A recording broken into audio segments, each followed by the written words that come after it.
Hi, everyone. Welcome back to Microeconomics. We're now entering week 4. I just wanted to start this week up with a little bit of some reminders, some housekeeping kind of stuff, and then we'll go to the lecture. So we're in week 4 now. So we're here on the syllabus. Today is the 21st. So this should be up by the morning. Today we're going to talk about supply and demand and consumer surplus. We're going to continue it on into the next week. So your first quantitative assignment will be done. It'll be due today at midnight. If you have any questions after the fact, let me know. The solutions will be up by 6 a.m.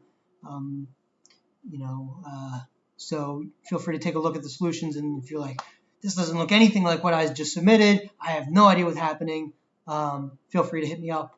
We can go through the assignment together. Preferably, I'm going to do another Q&A session this week. Again, I'll probably do it less long. I'll probably decrease the amount of time, so maybe like 6 to 6:30 versus 5:30 to 7, because it seems like most of the questions kind of came in at once. So I'd rather just cut down the amount of time. What I'll do is I'll send out like a little survey, see who can make what times if you plan on doing it, and then whatever time gets the majority, I'll try to schedule around that. So the first quantitative assignment, probably try to have back by the beginning of next week, probably around this time next week, maybe next Tuesday or something like that. Everything else should be graded besides the commanding heights questionnaire, which I apologize. It's been a little while, but there's extra credit, so please forgive me on that. So your discussion posts I thought were great. After I made that last announcement, a lot of you went back in and you commented with your peers, and I really liked the style of commenting. It was very collaborative and good. And, a lot of you had some really good points, things that I might have considered or might have forgotten since the last time I listened to that podcast. Of course, don't feel like you have to regurgitate the podcast information. Obviously, every presenter is going to have a bias. One of you did say, oh, yeah, I think the podcast was wrong, and that's perfect. I have no problem with that. I did have a problem with the actual numbers behind the argument. And I kind of did like a long post about the statistics, because that's my background is statistics, right? Economic statistics are, very, very much kind of the same thing at a certain point. So I just went off on the statistics of it and why what he was saying actually didn't work. But then his point was valid. It's just it needed an extra step statistically. So I kind of explained that to him. But otherwise, I thought, and not otherwise, he had a good post as well. But all in all, I was very pleased with the discussion thread. So the next discussion thread is up. I put a link from a group of economists who go by the name of Marginal Revolution University. Marginal revolution was like a thing that happened in the 1900s, where you started looking at marginal benefits and marginal costs of things, and we actually talk about that in, I think, the next lecture slide, the consumer surplus part 2. Maybe this lecture slide, I'm not positive it shows up. But marginal revolution was like a thing where people started looking at the benefits of the next additional choice, and it really paved the way for mathematically representing economics, and it was a huge break from what had been done before. So that's why it's called the marginal revolution, because it was huge. But anyway, these guys in the Marginal Revolution University, who have nothing to do with that except for they liked the idea of the original thinkers, they have a series of development economic videos about immigration. And I thought they were pretty good, pretty informative, and pretty quick. It was, I think there were like 6 videos. All in all, it should only take about 15 minutes to watch, and then just come up with a post reminder. 2 paragraphs on your opinion, 1 paragraph 2 one-paragraph responses each to a person. So I expect you to reply to another person in the thread with 1 paragraph, and then a second person in the thread with another paragraph. And you can go across threads. You don't have to be necessarily confined to the thread where you initially posted.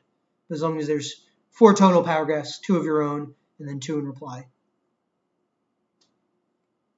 And just a caveat, I didn't want to talk about illegal or unauthorized or undocumented immigration. I considered it for a little bit, but it's kind of a hot button issue, and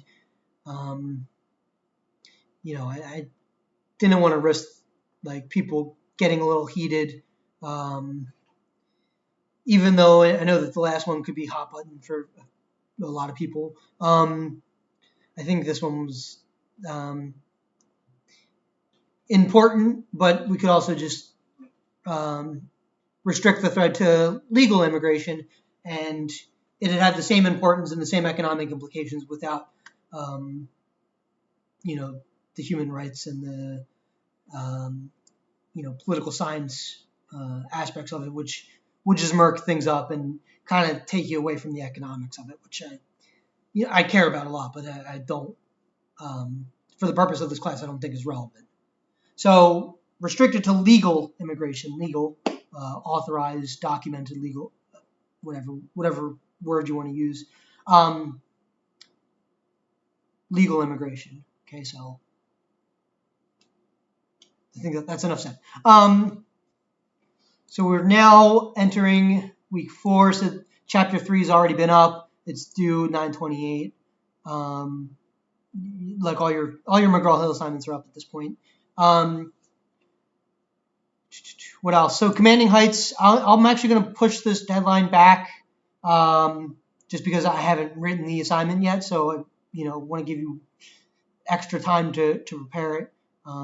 So I'll probably push it back sometime in between this assignment and this assignment, the textbook and the quantitative assignment, just to give you enough time. So I did get a few questions about the journals. Let me just run through some of the questions I've been getting.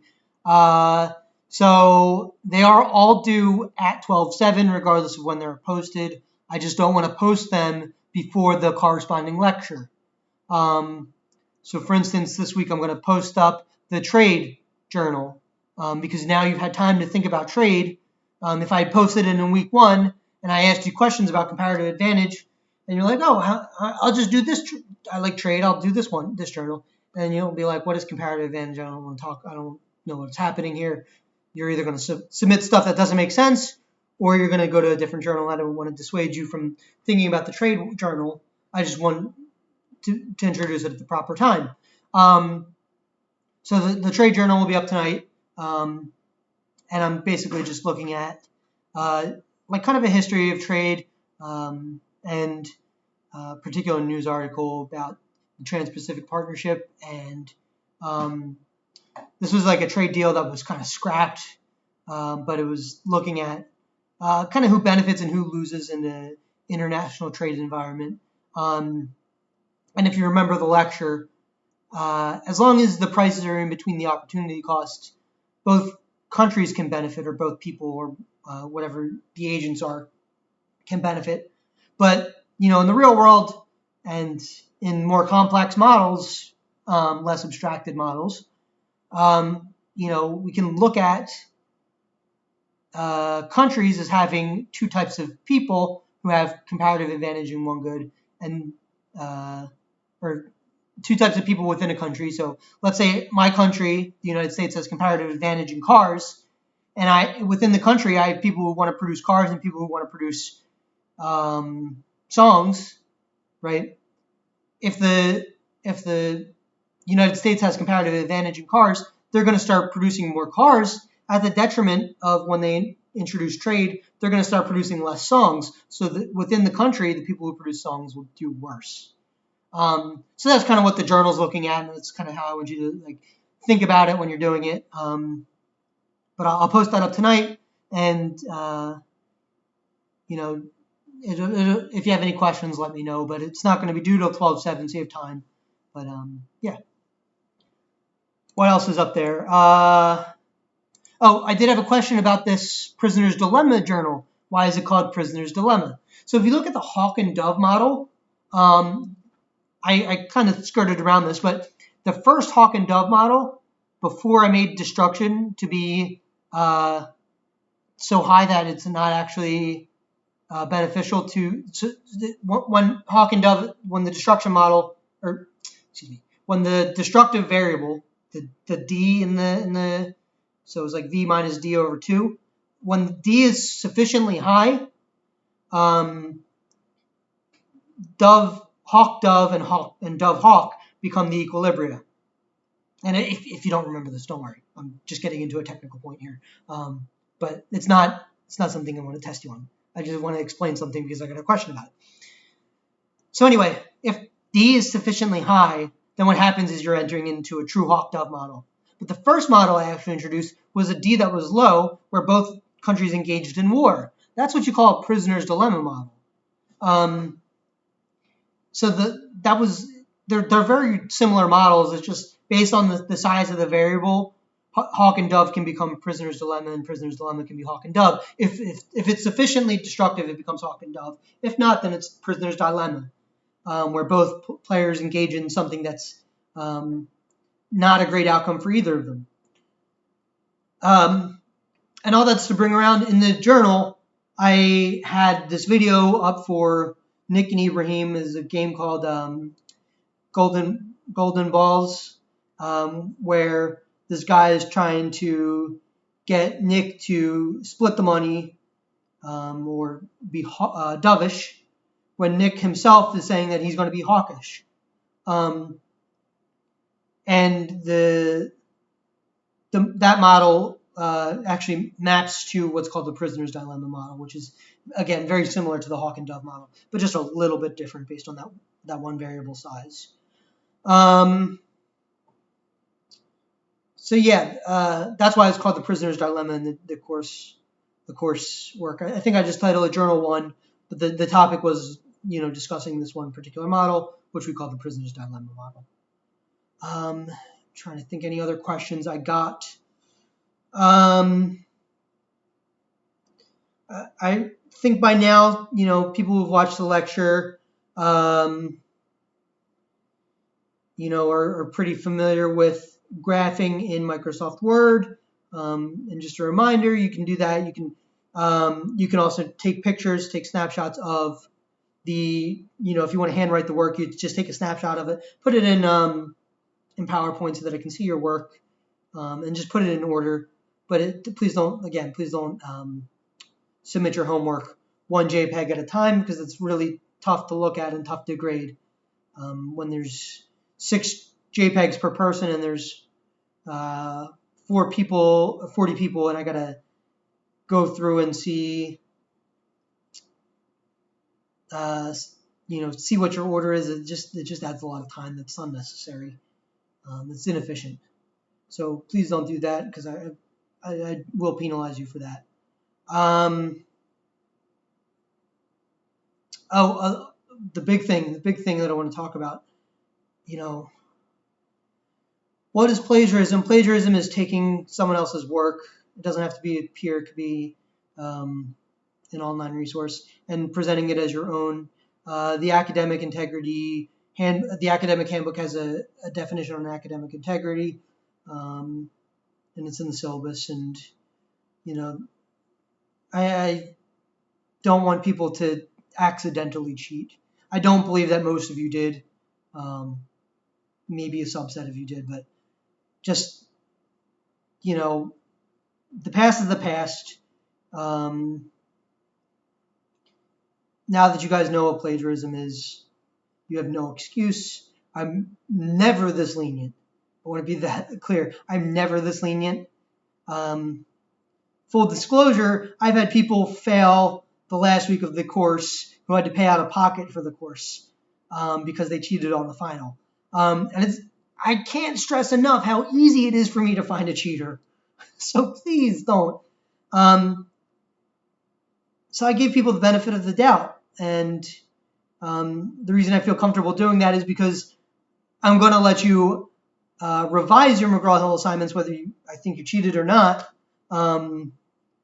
just because I think some people had some confusion about the deadlines, and I think I can be consistent where people who didn't have confusion about the deadlines, people who did, and people who might have had confusion about what is plagiarism can all have a chance to revise their work.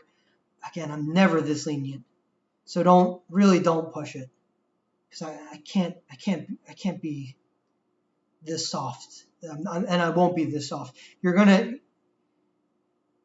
there was one person who I saw their work, and it looked like, okay, they didn't know that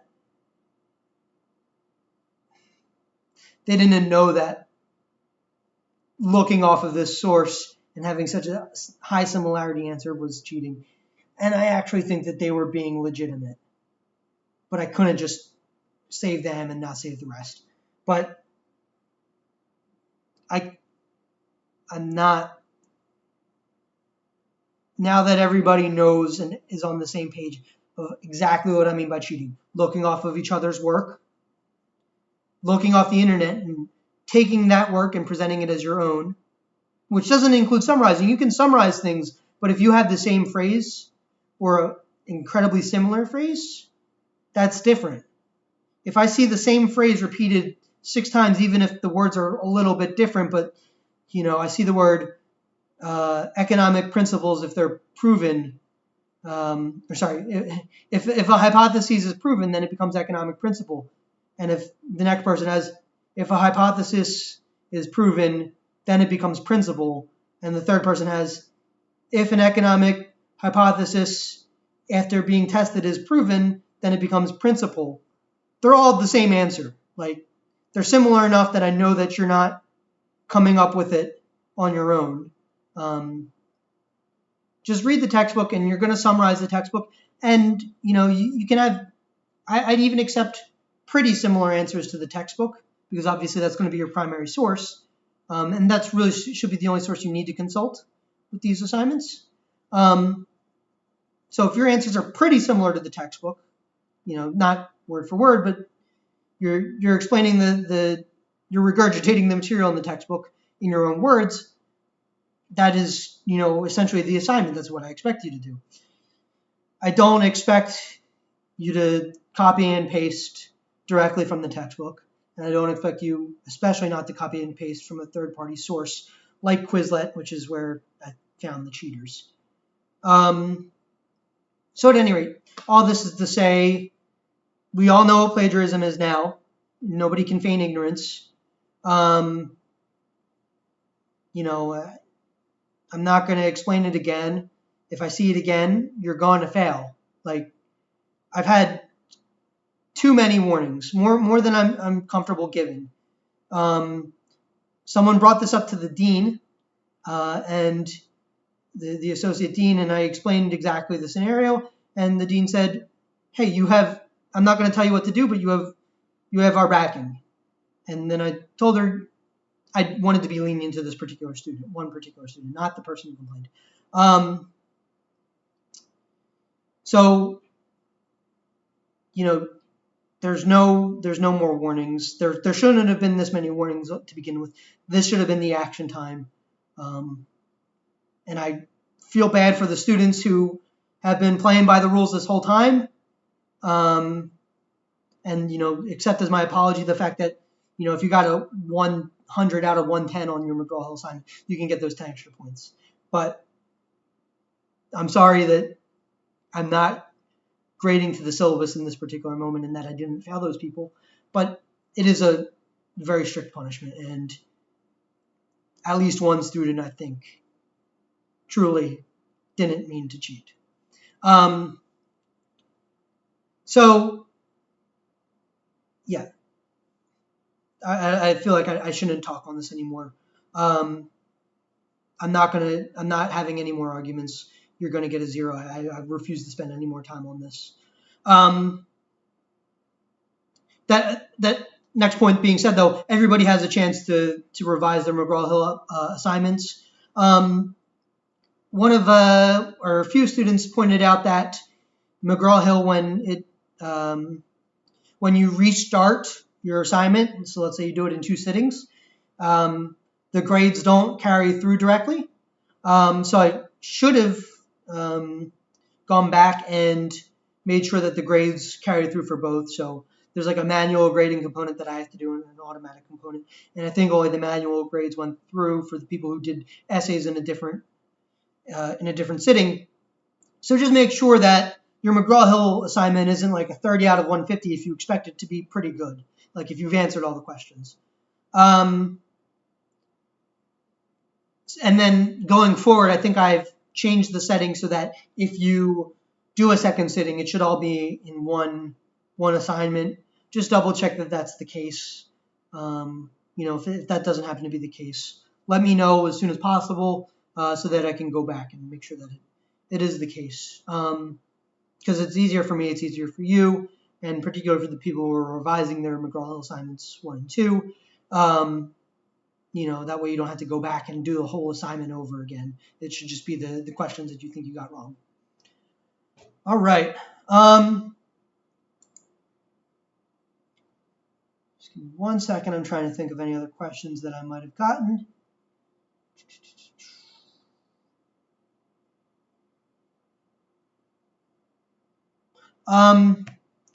So I know that the first algebra assignment was considered mandatory, and it's mandatory in the sense that I said it was mandatory, but there's no like penalization for that. I can't tell you that like extra credit is going to negatively impact your grade.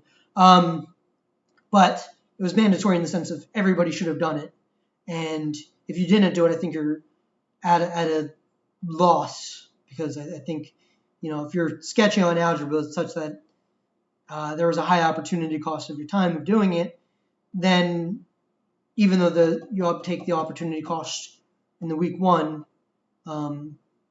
it'll kind of be the refresher that you need for future assignments like quantitative assignment 1. So in that sense, I think it's mandatory in that it can only benefit you, but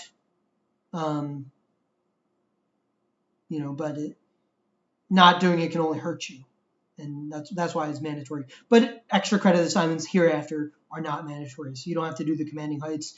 You don't have to do the extra journals if you don't want to. You don't have to do the election and oligopoly assignment.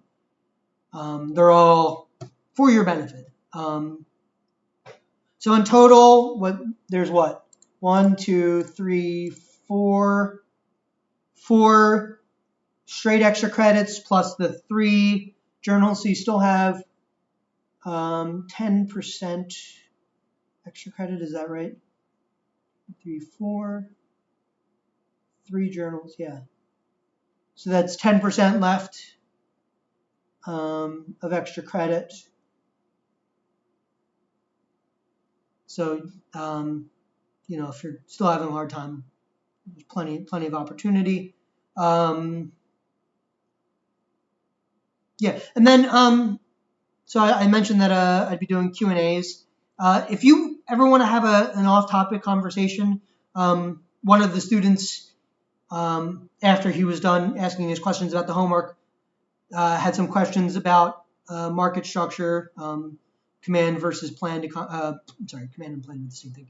Command versus market economies and how they performed in history, which is economics, but it's more about history than political science and international relations and international political economy and all this kind of intermingling stuff, but more broad than this course. Absolutely ask me.